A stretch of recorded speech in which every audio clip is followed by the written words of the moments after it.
Praise the Lord. In 2 Corinthians chapter 5 and verse 7 it says that we live by faith and not by sight. Amen. దేవుని యొక్క వాక్యం ఏం సెలవిస్తుంది అంటే నీతిమంతుడు అంట విశ్వాసము మూలంగా జీవిస్తాడు అంట. హల్లెలూయా.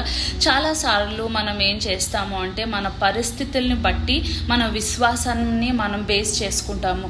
కానీ దేవుని యొక్క వాక్యం ఏం సెలవిస్తుంది అంటే మనము మన కంటికి ఏదైతే కనబడుతుందో దాని ద్వారా కాదు కానీ విశ్వాసము ద్వారా మనము బ్రతికే వాళ్ళమని వాక్యం సెలవిస్తుంది. హల్లెలూయా.